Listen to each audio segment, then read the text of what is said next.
Legal decision we'll explore with our panel. And also brand new tonight, Robert Mueller and his mouthpieces in the corrupt liberal media.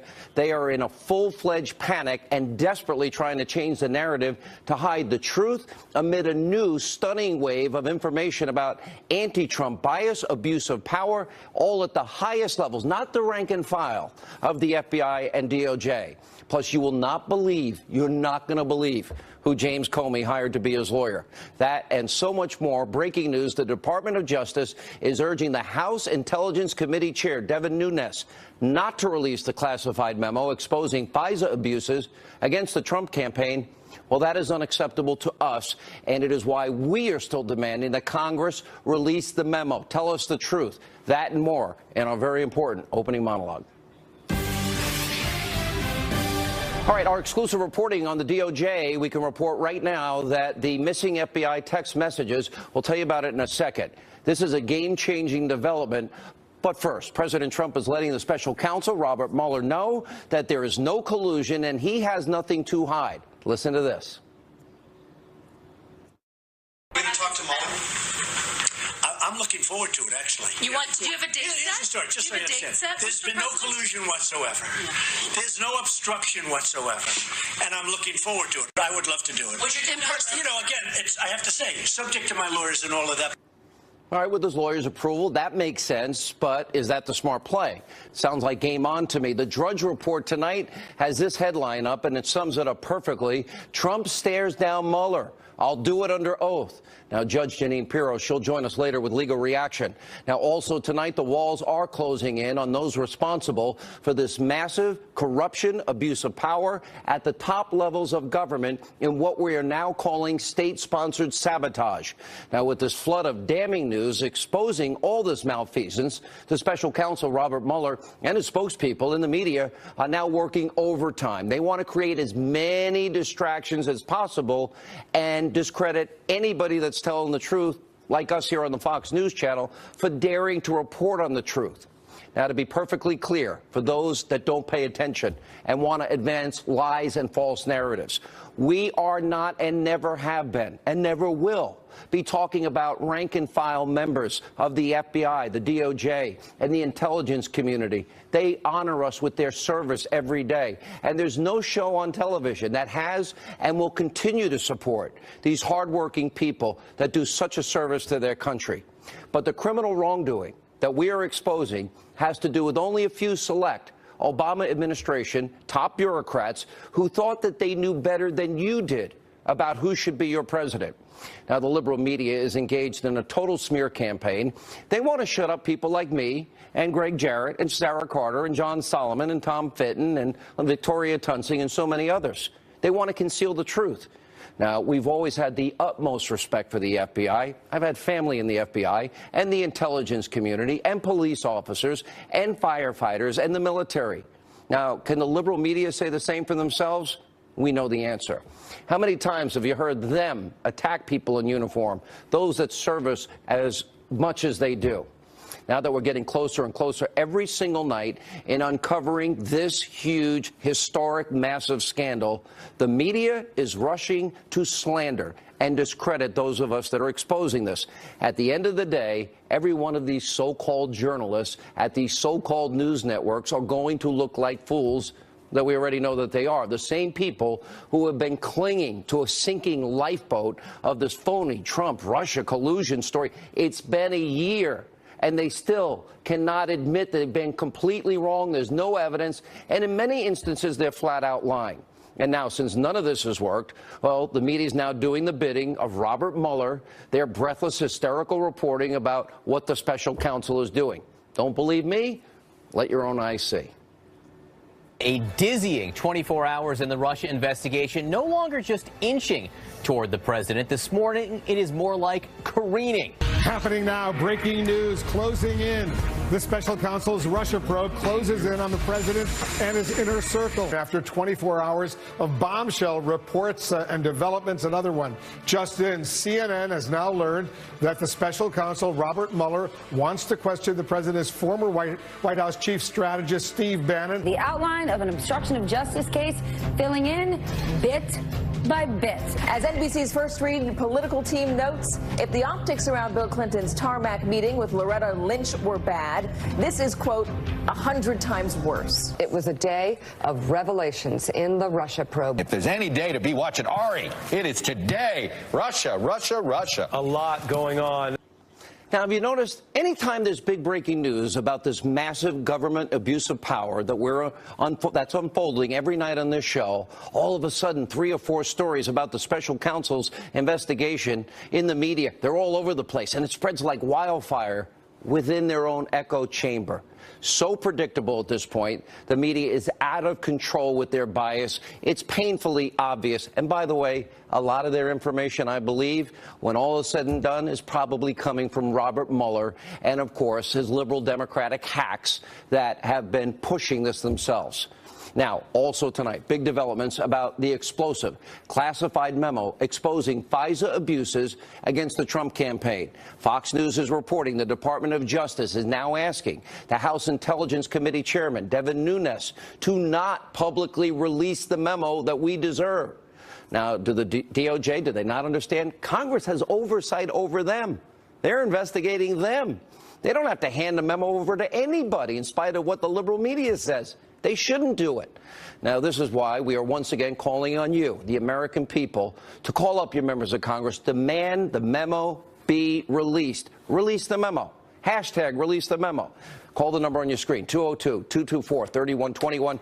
Tell Congress the truth about one of the biggest scandals in American history, and we have a right to know.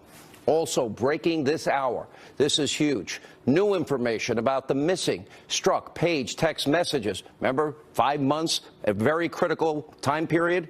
Sources are exclusively telling me tonight, multiple sources, that the Department of Justice is, as we speak, in the process of successfully recovering many of those text messages in that 5-month period of time from the Trump-hating FBI officials Peter Strzok and Lisa Page. The DOJ is also trying to track down their mobile phones. This is huge because those texts are during that critical time during the so-called Russia investigation. Here's a big question tonight. Was the deputy FBI director, Andrew McCabe's cell phone impacted by this so-called glitch? McCabe, he was Lisa Page's boss, and both she and Strzok talked about, quote, the insurance policy in Andy's office. We believe that was McCabe. And also brand new tonight, we have new revelations about one of the lawyers that is now representing disgraced former FBI director, soon to be probably investigated, national embarrassment, James Comey. According to BuzzFeed, one of Comey's attorneys turns out is his Columbia law professor buddy, the guy he leaked a memo to the New York Times because he wanted a special counsel appointed, which turned out to be, Comey's other BFF, Robert Mueller. You can't make this up in a spy novel. It's one giant incestuous circle of corruption. And we have even more proof. James Comey testified, remember, that he gave his classified memos to Robert Mueller. And according to the reports, the special counsel interviewed Comey about his memos last year. By the way, they also collaborated before he testified.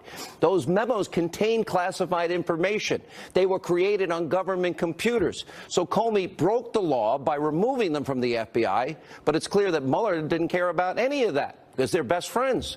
Mueller's main focus is and has been and continues to be carrying out a witch hunt to unseat a duly elected president of the United States, President Trump. It's ridiculous, and it's an abomination to our Constitution and the rule of law. And as you have seen by watching the show the past couple of nights, well, there have been so much breaking news about the FBI text messages that we've been able to cover all of this. I want to go back, and I want to make sure you're up to speed, highlight a couple of very important pieces of information. Now, remember, Senator Ron Johnson revealing with Bret Baier last night that an informant told him that there was some sort of anti-Trump, quote, secret society within the FBI. Here's Senator Johnson explaining it on Special Report. Take a look. What this is all about is further evidence of corruption, more than bias, but corruption at the highest levels of the FBI and that secret society. We have an informant that's talking about a group that were holding secret meetings off-site. There's so much smoke here. There's so much suspicion. Let's stop there. A secret society, secret meetings off-site of the Justice Department. Correct. And you have an informant saying that. Yes. Is there anything more about that? No, we have to dig into it. This is not a distraction. Again, this is bias, potentially corruption at the highest levels of the FBI. Really? Secret societies? You can't make this stuff up. ABC News, they have obtained this particular text message, and they're actually questioning if it was all a joke. We'll let you decide. Lisa Page, writing Peter Strzok, are you even going to give out your calendars? Seems kind of depressing. Maybe it should just be the first meeting of the secret society. Senator Johnson is saying that he's trying to get to the bottom of it, as he should. And Senator Johnson is also making news by releasing text messages from anti-Trump FBI lovers, Peter Strzok and Lisa Page, that also highlight even further their extreme bias. Now, just after midnight on May 19th, remember, it was gone from December 14th to the 16th of May. And then Mueller was appointed, and all of a sudden they started reappearing again. But Strzok appears to be talking about getting an offer to join Mueller's investigation. This is key. And by the way, writes here, Strzok, my answer is no, no. In the lead division, and then I think, wait, a case will be in the history books? A chapter? Much like you tell me about my extra time in the field and all the cases, would you trade it? 1 million people sit in odd staff jobs. I didn't quite get that. This is a chance to do, well, it may be the most important case of our lives. By the way, the same guy that was saying earlier, there's no there. 30 minutes later, Strzok asked Page the question, an investigation leading to impeachment? So did Strzok have inside knowledge about what Robert Mueller's end goal was going to be? Because that statement from Strzok contradicts what he said when he was talking about the possibility of Trump-Russia collusion on May 19th, 2 days after Mueller was appointed. You may remember the time frame. He says, you and I both know the odds are nothing. And if I thought it was likely, I'd be there, meeting with Mueller, no question. I hesitate in part because of my gut sense and concern. There's no big there. Why would I want to do that? So Strzok, despite his rampant bias, knew from the beginning Mueller was leading a witch hunt. And Strzok would know because he was the top intelligence official at the FBI, and he's the guy that signed the papers that started the entire Russian investigation. Now, Strzok also dropped this bombshell about the Clinton email investigation, writing, for me, and this case, I personally have a sense of unfinished business. I unleashed it with my, the mid-year exam, his MIE, which was the FBI's code name for the Clinton investigation. Now I need to fix it and finish it. Fix it and finish it. Strzok is texting this May 19th. Remember, when we know Hillary Clinton wasn't even interviewed till the 4th of July weekend about her email server scandal on the 4th of July. Now, remember, it's at this point that Strzok and Comey and others were drafting the exoneration on May the 2nd, before they talked to Clinton, interviewed Clinton, and 17 other key witnesses. And Strzok and Page, they suggest in text on July 1st, just 4 days before Comey's announcement, 3 days before they interview Hillary, about Clinton, that both of them and the former Attorney General Loretta Lynch all knew that Clinton wouldn't be prosecuted. It's smoking gun evidence. What more would you need? Strzok, Comey, Loretta Lynch, they all knew the fix was in, it was rigged. Let me connect the dots for you. So you got deep state actors. You got these people, top people at the FBI, Strzok, Page, Comey, and then at the DOJ, the AG, Loretta Lynch, and, of course, Andrew McCabe, shielding Hillary Clinton from prosecution, even though it is obvious, incontrovertible she committed felonies and broke the law, because they wanted her to stay in the race and defeat in the election Donald Trump. Now, remember, language in the exoneration statement was changed from what was breaking the law, the legal standard, gross negligence, to extreme carelessness. And then you had Hillary Clinton shelling out, over $12 million for an unverified, salacious dossier with Russian propaganda and lies because she wanted to rig the general election against Trump. After all, she's the same woman that rigged the primaries, according to Donna Brazile, against Bernie Sanders. And on top of that, as a backup, Obama deep state officials, they used this fabricated dossier to obtain a FISA warrant. In other words, the Hillary bought and paid for phony Russian dossier to spy on an opposition candidate, Donald Trump, in an election year, and then as a president-elect. Talk about Watergate. This is Watergate on steroids and human growth hormone.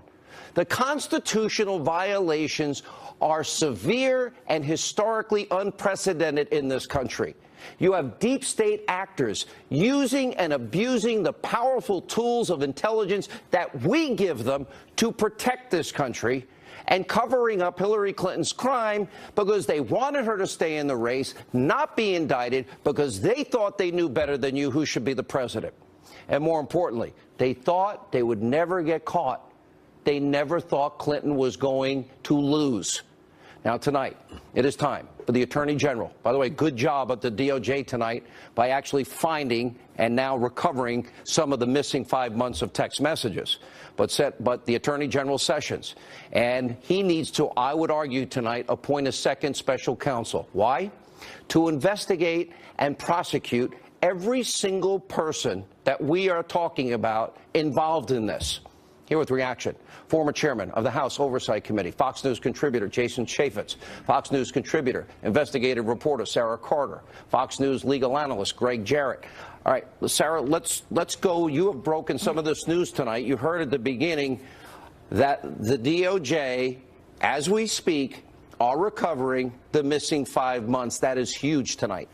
It's huge news, and it fits with what other FBI agents were telling me, former and current, where they said, look, they can get these text messages. There is no way there was a technical glitch that got rid of all these text messages. Look, the FBI are experts at going after criminals who try to hide their text messages, and they're able to get them from them. So if they have the phones, they can get it from that. And if they're in the server, they can get it from that. Now the question is, why did they respond that way? Why did they respond with this technical glitch? And I have some new news, Sean. I have been told by members in Congress that they will release that memo, that they will not be cowing down. They're not going to be bullied. They're not going to be bullied by the DOJ. They want this memo out to the public, and they will go to a vote on this. Okay, Greg Jarrett, let's talk about, first of all, this is big news about the release of this, but we take it even a step further. I mean, you see more texts from Lisa Page and Peter Strzok. What are your thoughts? 50,000 texts. If you extrapolate that, that's 68 texts a day.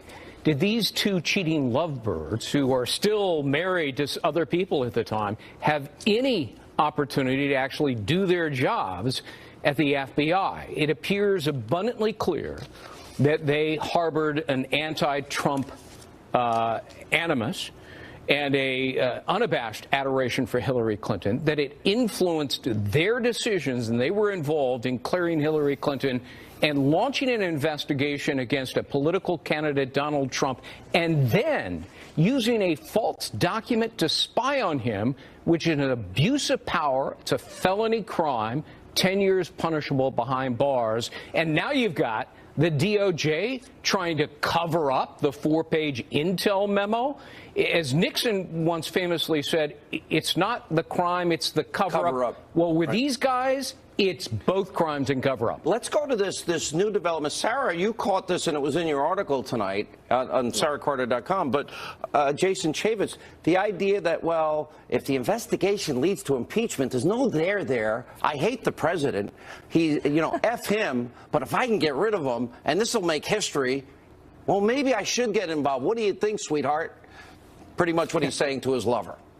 Look, Sean, I think you gave the best synopsis of what's happening here. The only thing I would actually add to it is there's a National Review article up now talking about the nexus to the President Barack Obama himself when he's communicating under an alias using an account that wasn't a .gov account to a Hillary Clinton who may have been overseas, perhaps in Russia, again on a non-secure line. Then I got to tell you, what was the motive to make sure that Hillary Clinton was never prosecuted?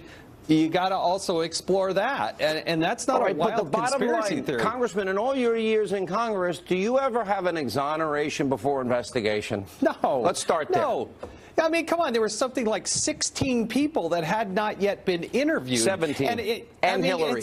It's just unbelievable. If a judge had started writing his opinion before they heard all the testimony on this, come on. And it's John Ratcliffe under oath asking Director Comey, when did you make this decision? That's where Comey's strongest legal troubles start. All right, Sarah, let me go back to you, because you reported on this. No, there's no there on that Russia thing. But if this can be historic, if there's impeachment, he's loathsome. F him. That's what they wrote each other. Well, think maybe about then this, I Sean. should get involved. No, wait a minute. But you got Strzok and Comey writing the exoneration. Then you got the insurance policy with Page, Strzok, and McCabe. Why are these people still working? Why have they not been fired? And what impact does it? Why did Mueller pick all of these people? And I didn't even mention Andrew Weissman yet. That's right. And that is one of the biggest questions right now from former FBI folks who say, look, had we even done a little speck of what these folks did, we would be fired, we would be removed. What's going on here? What's going on the 7th floor? We can't get any answers from the FBI. Why would the FBI put a guy who was having an affair? This is a counterintelligence. Peter Strzok was working counterintelligence. He's having an affair. He's texting on an unsecured line, his government-issued phone, open for anyone to capture it, and then they move him to human resources. They move him from out of the special counsel and then into human resources, and we can't get an answer as to why he hasn't been fired, why Lisa Page is still working. So there's a lot of questions here, and we have to look at Deputy Director Andrew McCabe and look at everything that's come out about Andrew Weissman on the special counsel. Sean, there is a continuing investigation. This is the reason why the DOJ doesn't want this FISA memo out. This is the reason why people are so tight-lipped about this. There needs to be further investigation into this, and I agree with Chaffetz on this. I watched today, and it's not new news that they're going to want to talk to Donald Trump. It's not even, it's old news. Right. Oh, Steve Bannon is talking. That's old news, too. Didn't these leaks, don't you suspect, as I do, this came right from Robert Mueller's office, because they are under fire, and because of all that we're discovering here, they know their time is up. It's not unusual for a special counsel to interview the subject of the investigation, Donald Trump. Trump can't hide behind executive privilege because that only applies to protecting your communications to Congress. This is a criminal investigation. The president could be hauled in front of a grand jury. So Trump has to respond and testify. The only question is, can he limit the scope of it, which is attorneys should try to do? Because, you know, I was a defense attorney. I've yet to meet a prosecutor who cares a whit about justice and fairness. They care about convictions and indictments, their one-loss column. So this could be a perjury trap, an obstruction trap. The president needs to be careful about that, but he's a smart guy, and when he needs to be, I've read his depositions, he can be very focused and cogent. Would you ever let the president, and I appreciate he wants to be upfront, honest, right. I would never in a million years, never, right. ever allow him to go before this witch hunt special counsel. But he has no choice. You can't invoke executive privilege in a situation like this. It's a legitimate criminal investigation. Don't you think there's enough legitimate reasons of a bias and an abuse within the special counsel that he has legitimate legal arguments? Not only that, by meeting with Mueller, you are in a way legitimizing his investigation, which is illegitimate. Under the special counsel law, there has to be a stated crime. Look at the order signed by Rod Rosenstein to Mueller. There's no stated crime. It's an illegal investigation, but the president may have no choice. Let's get your take on this, Jason Chaffetz. Congressman, I wouldn't in a million years. I would fight that up to the Supreme Court on the grounds that number one, Mueller's team is corrupt, that it was founded, remember, Hillary rigged the primary. Hillary paid for the phony dossier. Hillary got a pass when she committed felonies by people that even were involved in the investigation, but especially Peter Strzok. And Peter Strzok and Comey set it up using information he never should have revealed. Then the phony dossier was a predicate to get the FISA warrant against the president. I don't think there's, I believe anybody, liberal, conservative, Republican, Democrat, civil libertarian, you've got to be concerned about the abuse of intelligence and the misuse of our intelligence and weaponizing it against the American people? Look, I think I would do what you suggested and not do it. But I tell you what, Donald Trump is unlike anybody I've ever seen before, and I think he wants to get out there and do that. And if you look at what Donald Trump Jr. did, he released all his emails. He gave 23 hours of testimony about a 20-minute meeting. They do things different. One last thing I got to add, Sean, though. With Strzok and Page, why do these people have security clearances? If you don't have a security clearance, guess what? You don't work at the Department of Justice in their capacity. So how can they possibly have a security clearance, take away that security clearance, and get rid of them? They should be fired. They shouldn't be working and being paid by the American taxpayers right now. All right. Sarah Carter, we're going to give you the last word this segment. Well, I can just tell you this. I spoke with a defense attorney who's very familiar with Andrew Weissman and Robert Mueller, and he said the president would have to be crazy to fall into their trap. This is what they do. This is what they've done in the past. They're going to try to find anything, and this is why they want to question him. So, Sean, I mean, I don't know the legalese here. Greg is the expert, but that's what I was told. All right, last word for you, Greg Jarrett. Yeah, I wish there was a way the president could try to avoid it. Bill Clinton tried his best not to talk to Ken Starr. He negotiated some limits on his taped interview, but in the end, he had to do it. There just is no legal basis. I mean, you can try to go to the Supreme Court. The Supreme Court is going to knock you down. Politically, it's going to be ugly for the president. He's got to do the interview. He's got to do the interview, but there's a precedent for restrictions. There's a precedent for what the topics are going to be. The Bill Clinton case. Proffer, all sorts of, lawyers, they get. In other words, it can't be open-ended, Greg. It's impossible. Right. Limit the scope. Limit the scope. And by the way, from the president's point of view, it's quite simple. I didn't talk to any Russians. I didn't collude. In terms of obstruction of justice, I'm allowed to fire people in the executive branch. All right. Thank you. Appreciate it, as always. Greg, Sarah, Congressman, thank you all for joining us. Now, the president is making major headlines tonight, declaring that there is no evidence of collusion and that he'd do that sit down under oath with the special counsel. Again, let me play this for you. We'll get reaction from Judge Janine Pirro. Going to talk to Mueller? I'm looking forward to it, actually. You want to? Do you have a date set? Here's the story, just so you understand. There's been no collusion whatsoever. There's no obstruction whatsoever.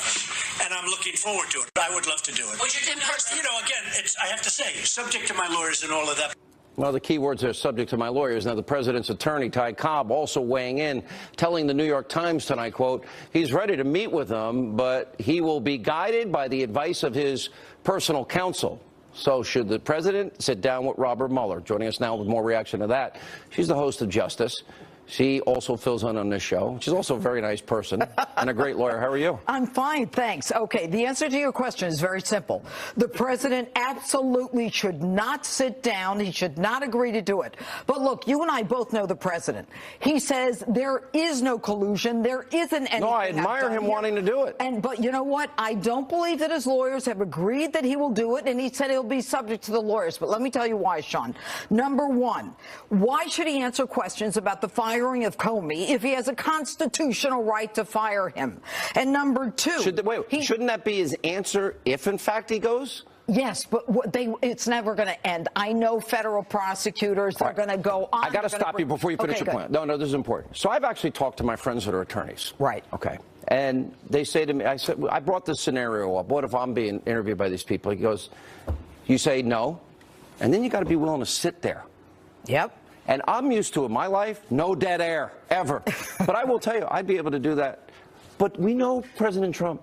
He's going to say no, and I'll tell you why and why and why. And he's going to go on, and he's going to talk about this, talk about that. It is a trap. There's no question. That's what the feds do. And we already know that they're biased. But the second reason is he only needs to answer questions about crimes. If it's not a crime to fire Jim Comey, then what crime are we talking about? Collusion?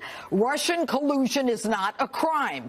Ergo, he doesn't need to appear. And what they're going to do is they're going to continue to bring witnesses before the grand jury, squeeze them to try to implicate him and make him seem like a liar. It is ridiculous to go before this biased prosecutor. It's like poor General Flynn. Oh. I mean, they already knew his answers because they illegally surveilled en masse. They didn't minimize, and then they leaked raw intelligence. He walked into a perjury trap because they knew everything he said. That's scary, by the way, in terms of unreasonable search and seizure, no warrants, and it never should have happened. The problem here is they don't like this president. Look at this team that Robert Mueller put together.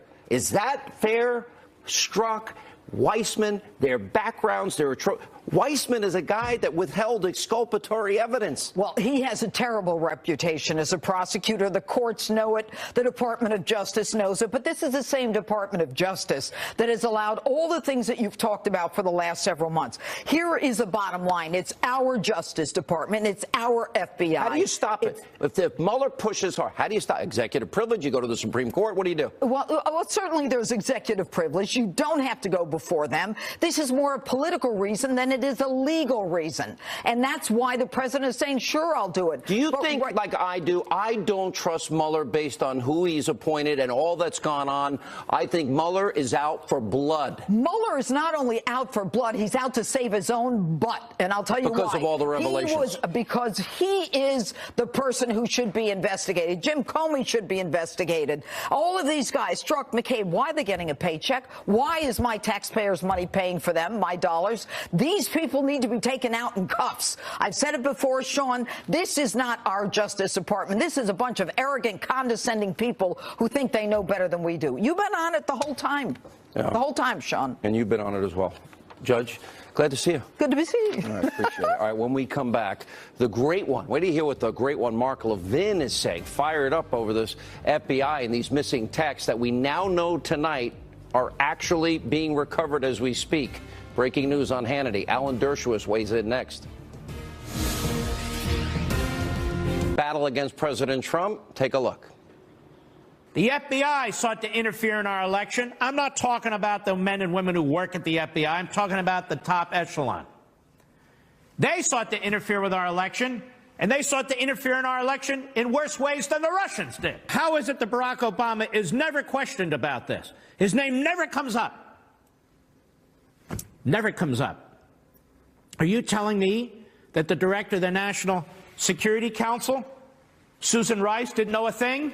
Are you telling me that the deputy director of the National Security Council, Ben Rhodes, a well-known leaker, he didn't know a thing? Are you telling me Valerie Jarrett didn't know a thing as she sits there controlling every department and every cabinet secretary? Are you telling me that James Comey, who likes to meet with presidents and takes memos, that he didn't meet with the president or write any memos? It's nice to see now that we have committees of Congress who are concerned about this. It's nice to see now that we have radio hosts who are concerned about this. It's nice to see that we now have television hosts who are concerned about this. Where the hell were they in March? Mark, what are you talking about? Where were they in March? When I had information, pulled it together from the public accounts, and began to pull the string and to see that something didn't smell right, something didn't look right. And the media came down on me like a ton of bricks. And Mark was on this show at that time, and Sarah Carter and John Solomon in March. They broke the story about FISA abuse and a warrant at Trump Tower. Here with reaction, the author of the bestseller, Trumped Up, How Criminalization of Political Differences Endangers Democracy, Harvard constitutional law professor Alan Dershowitz. Sir, good to see you again. I saw your comments that you fear that they're going to try and go after obstruction of justice. This was supposed to be about collusion. Explain your fear. Well, my worry is that a constitutional crisis could be started if Mueller starts probing the president's motives as to why he exercised his constitutional authority to fire Comey, why he exercised his constitutional authority in telling Comey, if he did, to go easy on Flynn. Those are actions that are definitely provided for in Article 2 of the Constitution. And prosecutors simply do not have authority to probe the motives and try to get into the brain of the president any more than when President Bush pardoned Caspar Weinberger to prevent himself from being targeted. Nobody thought to probe his mind or the workings of his mind.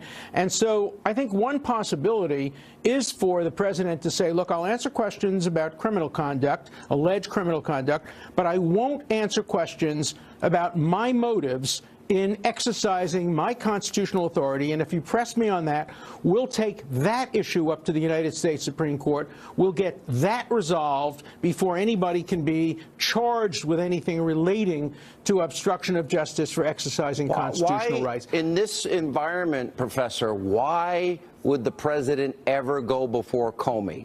I'm sorry, before Mueller, knowing about Comey and Strzok and Page, and what would you do if you were his attorney? Well, first, he really has no choice. The special counsel can subpoena him to go in front of the grand jury. He can refuse to answer specific questions based on privilege or specific areas based on his constitutional authority. But in general, every American citizen has to comply with a subpoena to go in front of the grand jury. And so he will have to probably compromise and work out a deal with time limits, with his lawyer present, and with limits on the scope of the questioning. Now, they won't agree on obstruction of justice. Mueller will insist on asking him questions, and his lawyers might very well say, no, that's out of bounds. It will create a constitutional violation of checks and balances and separation of powers for anyone to question the president's actions under Article 2 of the Constitution. As long as they were lawful actions under the Constitution, nobody has the authority to question the president's motives. All right, so you have, I'm sure, look, you're a well-known criminal defense attorney, Harvard law professor. Have you ever heard, A, of an FBI director and an investigator writing exoneration draft after draft months before they interview the key people involved? B, when a phony dossier paid for by one candidate is used not only to lie to the American people, that's separate and apart, but then used as the basis for a FISA warrant, isn't there a strong argument here this never should have happened? Yes, and I think every civil libertarian should be concerned about the abuses of the FBI. Look, I've been writing about the FBI since J. Edgar Hoover was the director, and civil libertarians, whether they are conservatives or liberals, ought to be concerned about the potential abuses of intelligence, which is why I called for an independent commission, a bipartisan commission, not a political inquiry, to inquire into whether there was influence in the election by Russia, influence in the election by the FBI or anyone else, because you're not going to get it when you have partisan disputes by members of Congress or a special counsel whose only proper job is to investigate. But have you ever seen it this bad? I mean, to use one candidate, a phony dossier they paid for, to be the premise of a FISA warrant against an opposition candidate, and then an incoming president, and then the FBI director is literally exonerating. So this, and I believe there were crimes committed, you know, mishandling of classified information, destruction of classified information. You know, I don't know many people that acid wash their hard drives and beat the crap out of their mobile devices, Professor. So I think there was a strong case there, but they exonerated her before they investigated. Whether you, it doesn't matter. As you know, but I'm strongly I know where you stand. But my question here is, there has to be a basis here that this was formulated on false information from the get-go. Look, there are two issues. I agree with you completely that if the FISA warrant was based on a questionable and possibly false series of documents, that under Supreme Court doctrine can be challenged. Yeah. The issue about whether or not you exonerate before an investigation depends on whether there is a crime charged. If there's no crime, of course you exonerate. But if you're looking for evidence, then you have to have a full investigation. All right. Thank you, Professor. When we come back, Ed Henry, live report on the president's fight against sanctuary cities and much more. Straight ahead.